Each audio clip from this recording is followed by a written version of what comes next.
Hello students, आप लोगों को एग्जाम से पहले ये most important questions of flamingo book जरूर से जरूर कवर करके जाने। देखिए फटाफट कौन कौन से क्वेश्चंस हैं। सबसे पहले हम फर्स्ट चैप्टर के बारे में बात करेंगे। पहला क्वेश्चन है, how did French children react when they realize that this was their last lesson. तो आपको भी पता है कि वो बहुत सैड थे, बहुत ही ज़्यादा इमोशनल थे और रिग्रेट कर रहे थे। सेकंड है, why does M Hamel say that the French language is the most beautiful language. Because यहाँ पर दिख रही है उनकी पेट्रियोटिज्म। वो बहुत ही ज़्यादा इमोशनल थे और वो अपनी लैंग्वेज से बहुत ज़्यादा प्यार करते थे, अपने सब्जेक्ट से बहुत ज़्यादा प्यार करते थे और ये उनका कल्चर, आइडेंटिटी और हेरिटेज का पार्ट है। इस वजह से वो इसको ब्यूटीफुल लैंग्वेज बोल रहे हैं। How did the political situation impact in the last lesson. Political situation ने कैसे इम्पैक्ट किया स्कूल में लास्ट लेसन में। तो आपको देखने के लिए मिला है कि जब जर्मनी ने फ्रांस को हरा दिया था तो जर्मन्स जो थे वो ओवर पावर कर रहे थे, डोमिनेटिंग थे फ्रांस के लोगों को लेकर के। तो वहाँ पर आपको देखने के लिए मिला है कि किस तरीके से जब पार्टी चेंज होती है या रूलिंग चेंज होती है तो रूलिंग चेंज होने के बाद छोटे छोटे से डेली लाइफ्स में भी छोटे छोटे से चेंजेस आपको देखने के लिए मिल सकते हैं। जैसे लैंग्वेजेस वन पार्ट, स्कूल में लैंग्वेजेस चेंज करवा दी गई थी। France things will they make them sing in German even the pigeons too। इसका क्या मतलब है?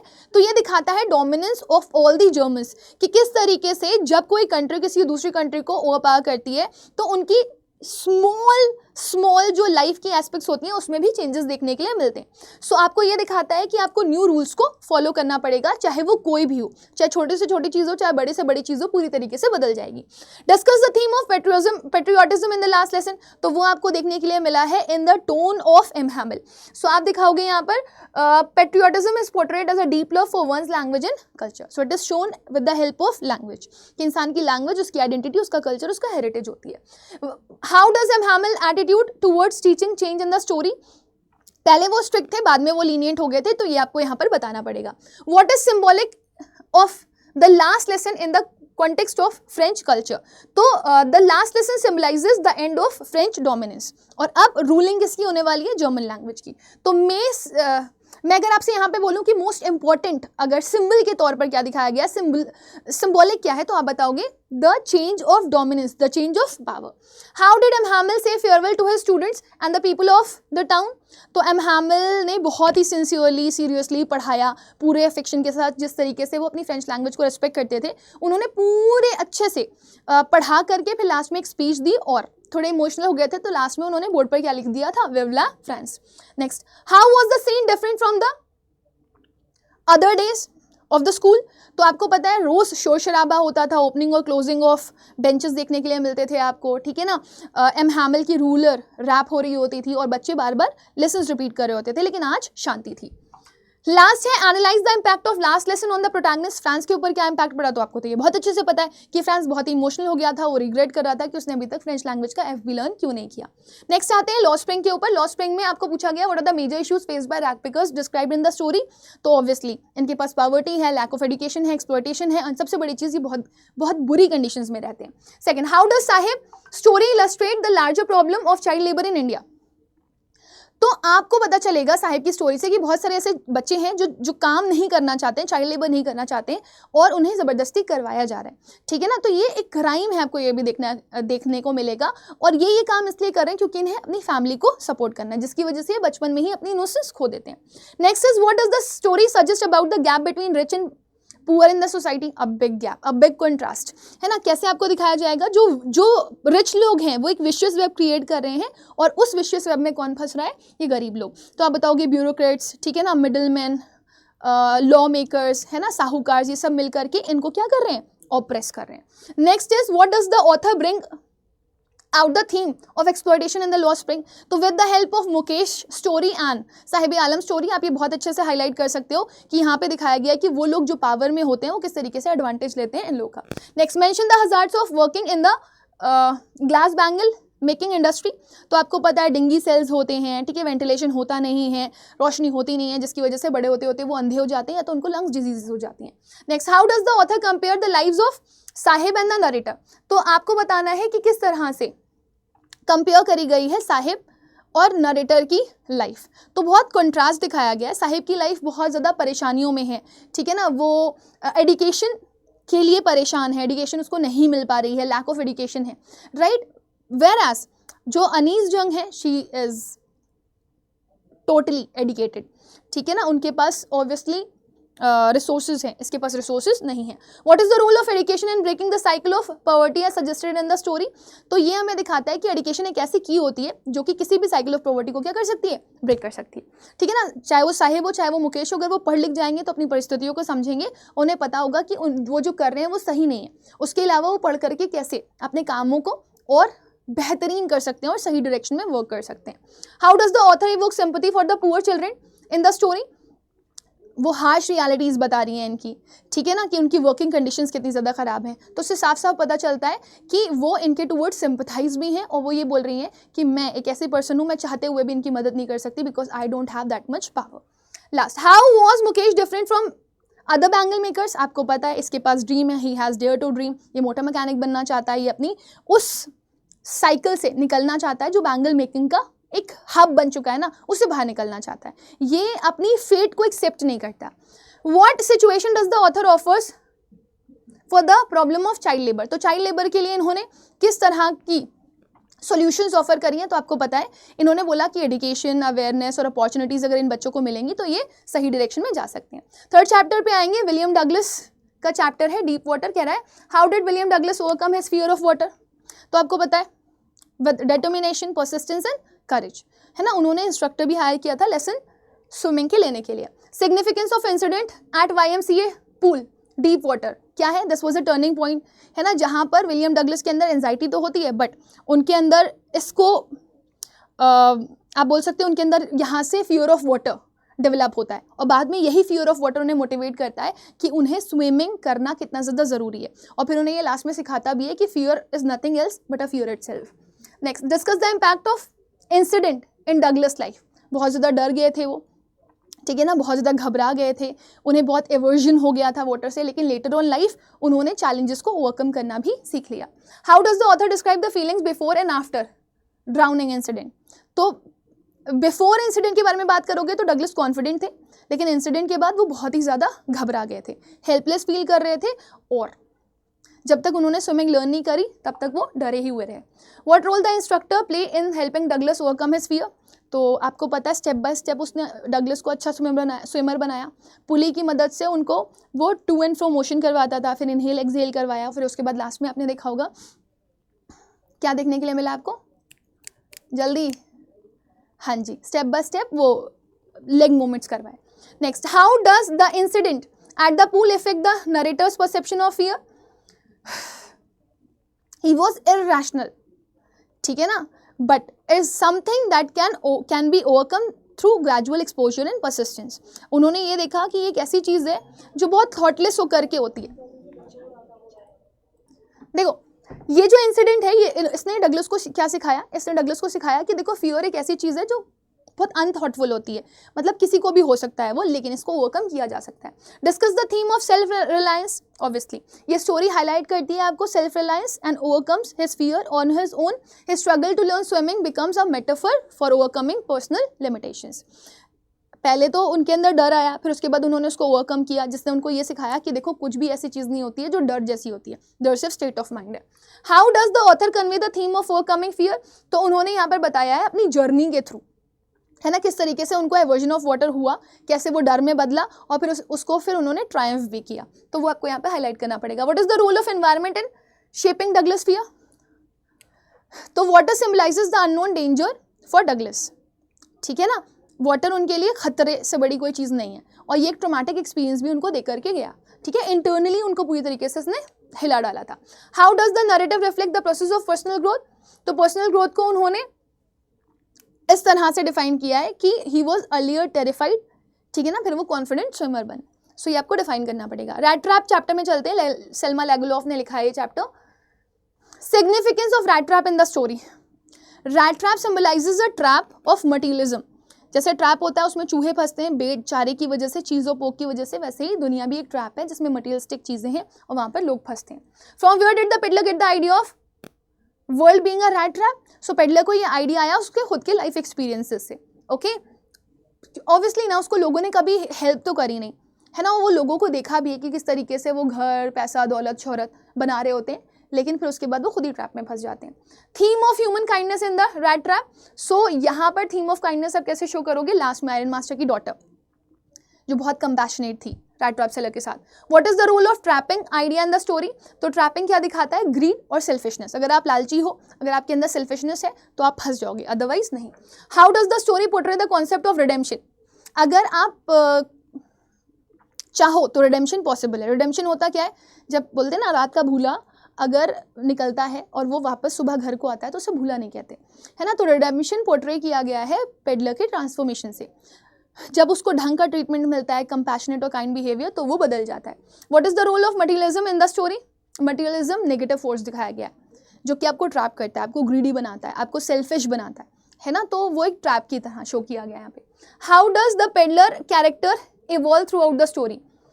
इनिशियली उसे सेल्फिश दिखाया गया है, अपॉर्चुनिटिस्ट दिखाया गया है, चोर दिखाया गया है, लेकिन बाद में ना वो चेंज हो जाता है, ठीक है ना। वो पैसे भी रिटर्न कर देता है और वो एक अच्छा इंसान बनता है सही काम करके, चुराया हुआ पैसा वापस करके। How does rat trap serve as a metaphor? तो ये वही वाला क्वेश्चन है, बस थोड़ा सा घुमा करके पूछा गया है। रैट ट्रैप, वर्ल्ड ट्रैप, ठीक है ना। यहाँ पे बेट के तौर पर चीज पोक, यहाँ पे मटेरियलिस्टिक थिंग्स, यहाँ पर चूहे फंसेंगे, यहाँ पर लोग। आगे देखो, Kenneth, the story has many instances of unexpected reaction from the characters to others' behavior. Pick out the instances. तो आयरन मास्टर को उठा लेना और आयरन मास्टर के अलावा आप यहाँ पर पेडलर को उठाना, फिर उसके बाद एडला विल्मैनसन को उठा लेना। तो सबसे सरप्राइजिंग इंस्टेंस आपको देखने के लिए मिला है आयरन मास्टर उनकी डॉटर का, जिन्होंने काइंडनेस दिखाई पेडलर के साथ, है ना, और रिटर्न में कुछ एक्सपेक्ट नहीं किया। So this compassion helps him change. Iron master तो फिर भी थोड़ा सा इम्पल्सिव था, लेकिन उसकी डॉटर बहुत अच्छी थी। How do human values and kindness ultimately help the peddler?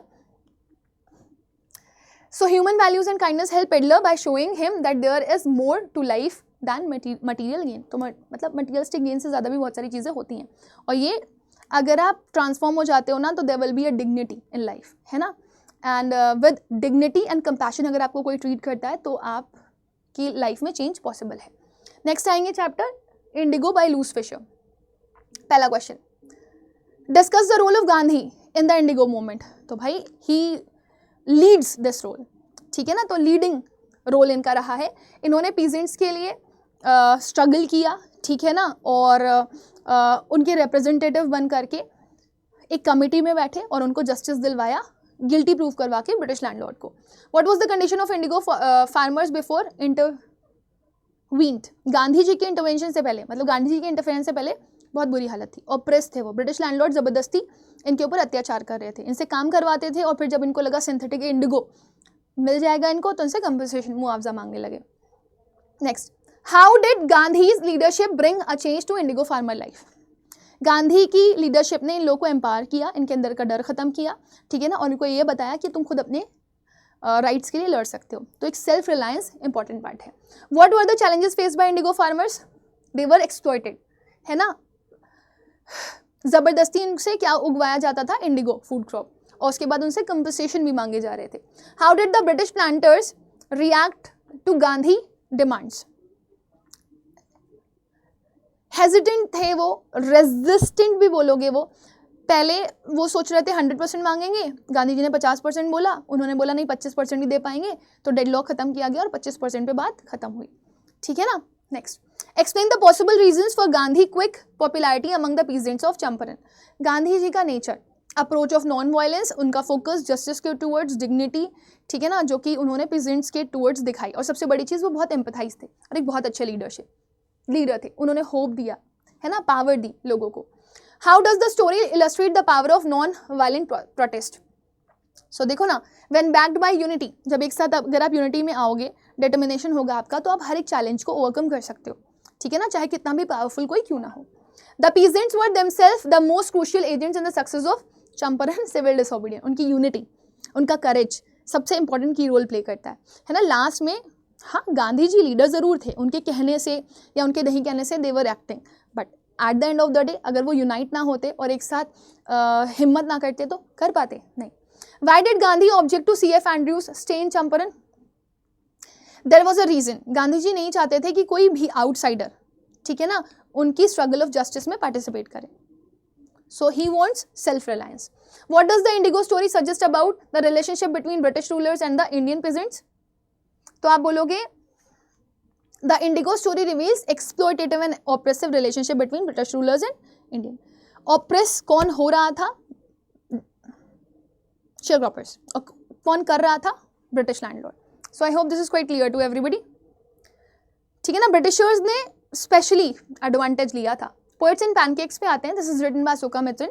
पहले पूछता है what is the significance of the setting in the story poets and pancakes. Gemini studio की सेटिंग है इसकी, आपको पता है, जो ग्लैमर है ना और रियल लाइफ में आपको डिफरेंस दिखाता है ना। Next, how does the author uses humour to critic the film industry? The author uses irony and humour to point out the superficiality and contradictions within the film industry. तो real और real life में कितना difference होता है वो ये दिखाने की कोशिश कर रहे हैं। जो दिखता है बाहर से वो होता नहीं है अंदर से। हो सकता है बाहर आपको चीज़ें बहुत अच्छी लग रही हो बट अंदर से चीज़ें अच्छी ना हो। एग्जाम्पल ऑफ नेशनल इंटीग्रेशन क्या है? Makeup department. वहाँ पर इंडिया से अलग अलग जगह से लोग आए थे, जहाँ पर आप अलग अलग कल्चर और अलग अलग बैकग्राउंड के लोगों को देख सकते थे। How does the story reflect the contradiction in film industry? So you can see so many contradictions there. Outward appearance देख सकते हो, ठीक है ना, जो आपको जैसा दिख रहा है वो वैसा हो नहीं सकता। Subbu is one of the example. Multi faceted personalities को बोला गया है, ठीक है ना। And this is with many actor also जो वहाँ पर काम कर रहे हैं। They were actually facing exploitation, है ना। Next, why was legal adviser referred as the opposite of what he was? उसकी वजह से एक फीमेल एक्ट्रेस की नौकरी चली गई थी। Why was Kothamangalam Subbu considered number 2? Boss के सारे कामों में वो इन्वॉल्व रहता था, सारे इंपॉर्टेंट रोल्स प्ले करता था, उनको हर एक प्रॉब्लम का सोल्यूशन देता था और ऑल टाइम चीयरफुल रहता था। तो जो उसका चार्म था और जो उसकी एक्टिविटीज़ थी उसकी वजह से वो नंबर 2 कहलाता था in the studio. How does the author describe the incongruity of an English poet addressing the audience at Gemini studio? Stephen Spender, है ना, वो आए, ठीक है ना, उनकी लैंग्वेज सबसे बड़ा बैरियर बना। सो ऑथर बहुत ही फनी कंट्रास्ट दे करके स्टीफन स्पेंडर के बारे में बताते हैं कि जब वो बोल रहे थे तो उनकी लैंग्वेज लोगों को समझ में नहीं आ रही थी, और दूसरी चीज़ ये भी थी कि रिएक्शन लोगों के बड़े ही वियर्ड से थे, जैसे वो जानते ही ना। तो ये चीज़ स्टीफन स्पेंडर को भी समझ में आ रही थी। तो आप ये वाला पॉइंट लिखोगे, Lofty serious demeanor with the frivolous and often superficial world of cinema. This highlights the incongruity between the two words. So, how does author describe the incongruity of an English poet addressing the audience at Gemini Studio? So, ऐसा लगता है जैसे जिस world में आप हो और जिस वर्ल्ड में हम हैं वो दो अलग अलग वर्ल्ड हैं, आपको दुनिया के बारे में पता ही नहीं। What work did the office boy do at Gemini Studio? Crowd slap paint करता था वो, ठीक है ना। जेमिनी स्टूडियो ज्वाइन क्यों किया था उसने? कुछ अच्छा करने के लिए, एक्टर बनने के लिए, पोएट बनने के लिए, बट वो बन नहीं पाया। वो डिसअपॉइंट इसलिए था क्योंकि उसको लगता था हमारी शक्तियों का गलत इस्तेमाल हो रहा है, तो उसे लगता था डिजर्विंग लोगों को यहाँ पर वैल्यू नहीं दी जाती। What does the story reveal about behind the scenes life of the film industry? तो it shows a disparity. Glamorous image film industry की आपको देखने के लिए मिलेगी। The mundane often difficult behind the scenes life of people आपको देखने के लिए मिलेगा, चाहे वो असिस्टेंट हो, चाहे वो मेकअप आर्टिस्ट हो, है ना। Everyone is not so happy as वो जो दिखते हैं आपको स्क्रीन पर। फियरी मिजरी का मतलब क्या है? ये आपका मेकअप रूम से ही रिलेटेड है। वहाँ पर इतनी लाइट्स होती थी कि जिसकी वजह से लोगों की आंखों में इरिटेशन होने लगता था एक्टर एक्ट्रेसेस की, इस वजह से this was a fiery misery. Interview में आते हैं क्रिस्टोफर सिल्वेस्टर की। इंपॉर्टेंस ऑफ इंटरव्यू क्या है in the context of story? तो this is a very important medium for communication, है ना। It can shape public perceptions and convey the complexity of a person's personality. It also illustrates how the act of interviewing can be powerful tool in shaping one's image. अगर interview अच्छे से लिया जाए या बुरा से लिया जाता है तो इंसान की इमेज वैसी ही बन जाती है। तो इंटरव्यू बहुत इंपॉर्टेंट इमेज होता है। What's the reason for the huge success of the novel? There can be multiple reasons, but actual reason is still a mystery, ठीक है ना। हाँ, यहाँ पर अम्बर्टो इको आपको बताएंगे कि 10 साल पहले आती, 10 साल बाद आती तो शायद इतनी फेमस ना होती। Despite drawbacks the interview is supremely serviceable medium of communication. This is true, है ना। बहुत सारे ड्रॉबैक्स हैं, लोग पसंद नहीं करते हैं, लोगों को लगता है this is a kind of intrusion, but still it allows the interviewer to directly engage with the subject and revealing aspects of their personality and thoughts that may not come across in other form of communication.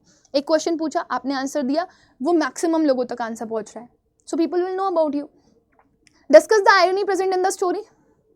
Story में irony कैसे present है? तो आपको पता है ना, interview format is meant to reveal truth, it often distorts it focusing on appearances and superficial aspect of the subject. So ये irony है। इंटरव्यू अच्छे के लिए लिया गया था, लेकिन वो बुरा बन करके भी कई बार सामने आता है। ठीक है, next, what do you understand by the expression thumbprints on windpipe? A choking experience, a painful experience, है ना, कि जो कंट्रोल करता है कि आपसे ऐसे ऐसे सवाल पूछेगा कि आपको लगेगा आप जवाब दो या ना दो, क्योंकि आप जवाब दोगे तो भी फंसोगे, नहीं दोगे तो भी फंसोगे। So it suggest that the interviewer can have a strangle hold on how person is presented. Choked हो जाता है इंसान। Next, how does the story reflect the themes of appearance and reality? The story shows the interviews often present constructed image of a reality rather than a genuine depiction. जो हम बनाना चाहते हैं इंसान की वो इमेज बनती है, ना कि वो इमेज जो कि एक्चुअली में उसकी होती है। तो अगर इंटरव्यू सही तरीके से लिया जाए तो इमेज अच्छी भी हो जाती है, नहीं लिया जाए तो बुरी भी हो जाती है। Why do you think Christopher Sylvester described the viewpoints of other writers and authors when discussing the concept of an interview? Support your opinion with reference to any one writer cited. तो आपको बताना है Christopher Sylvester ने कैसे other writers के view points describe किए हैं। तो आप रुडयार्ड किपलिंग का ले लेना, ठीक है ना, और अम्बर्टो इको का भी लेना, ठीक है ना। सो जो जो आपके दिमाग में याद आ रहे हो पॉइंटर्स वो सारे के सारे आप ले लेना। लूस कैरोल, ठीक है ना, Saul Bellow. Silvester includes the view points of other authors to show the varying perspective of interviews in shaping their public perception. Most of them were saying bad, है ना, but some gave the good also. So जिसमें से Umberto Eco भी थे। Several celebrities despise being interviews, this is true, because उनको लगता है that this is a kind of intrusion और उनकी पर्सनल लाइफ जो है वो हैम्पर करती है, ठीक है ना, और it is a kind of horror. कुछ लोगों का तो ये भी मानना है कि इसके लिए सज़ा मिलनी चाहिए। So this is justified because interviews sometimes distort the reality to create a narrative. Give a character sketch of Umberto Eco on the basis of the chapter. बहुत सिंपल, ठीक है ना, स्ट्रेट फॉरवर्ड, एक्सपीरियंस के ऊपर बात रखने वाले, intellectual, है ना, थोड़े से फनी भी दिखाई दिए इंटरव्यू देते टाइम। तो थोड़े से आपको स्केप्टिकल फिगर भी दिखाई देंगे, थोड़ा सा आपको डाउट होगा whether he is saying things are right और नॉट, बट फिर भी आपको जिस तरीके से उन्होंने बोला है उसमें आपको काफ़ी ज़्यादा सच्चाई दिखाई देगी। वो इंटेलेक्चुअल डेप्थ और को ऑब्वियसली वैल्यू करते हैं and he is critical about superficial media, जो बाहर से कुछ और दिखती है और अंदर से कुछ और। Do you think Umberto Eco likes being interviewed? So no, Umberto Eco does not seems enjoy being interviewed. His discomfort with the interview process is evident through his guarded responses and the way he critically engaged with the process, suggesting that he views it as a tool for distortion rather than genuine communication. तो एक तो ये point of view है जो आप लिख सकते हो, और अगर आपको यस लिखना है तो आप यस भी लिख सकते हो, क्योंकि यस का आप आंसर इस तरीके से दे सकते हो, हाँ, जिस तरीके से स्ट्रेट फॉरवर्ड होकर के वो इंटरव्यू दे रहे हैं वो बहुत ही परफेक्ट इमेज उनकी दिखा रहा है, और जिस तरीके से ट्रूथफुल होकर के वो आंसर दे रहे हैं उससे साफ साफ समझ में आ रहा है कि ना वो इंटरव्यू को परेशान कर रहे हैं, इंटरव्यूअर को परेशान कर रहे हैं, और वो बहुत कंफर्टेबल है इन गिविंग द आंसर्स। तो ये आपका ओपिनियन है, आप पॉजिटिव नेगेटिव दोनों दे सकते हो। नेक्स्ट आता है आपका chapter last, going places, A R. Barton, इसको भी जरूर पढ़ के जाइएगा। Discuss the role of protagonist in going places. तो she is a girl full of fantasies, dreams and aspirations. Imaginative दिखाई गई है, वो कुछ ऐसा करना चाहती है जो आउट ऑफ द बॉक्स है, बट करने के लिए एक्ट करना पड़ता है ना। तो वो एक ऐसी लाइफ में है जो रियल और फैंटेसी के बीच की है। How does the story highlight the gap between dreams and reality? Background is the very important role play. So glamorous, adventurous life contrasts simply mundane and disappointing reality she faces.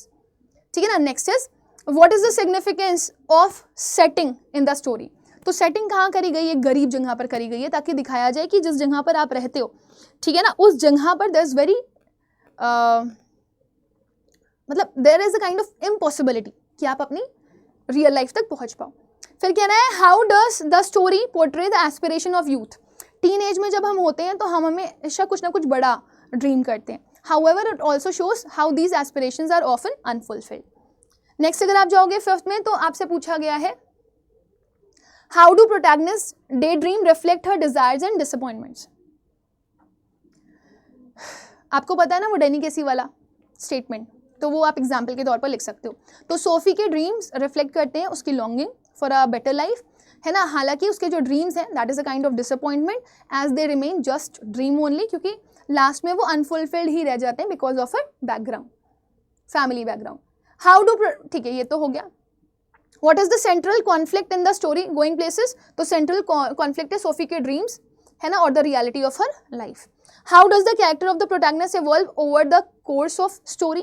तो आप बताओगे Sophie begins with an idealistic hopeful girl with dreams of bright future, लेकिन end of the story में आपको दिखाई देगा she become disillusioned and understand that उसके dream सच नहीं हो सकते, डैनी कैसी वाले एग्जाम्पल्स के साथ.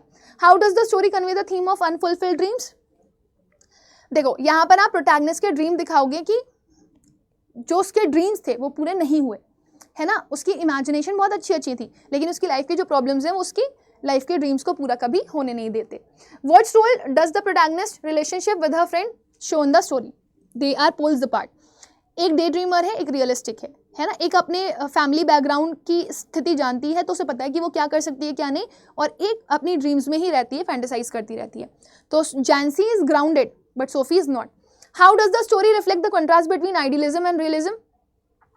वही कंट्रास्ट में आप क्या लिखोगे? एडवेंचरस लाइफ दिखाई गई है with the reality of her circumstances. It shows how youthful idealism often clashes with limitations imposed by society and personal circumstances.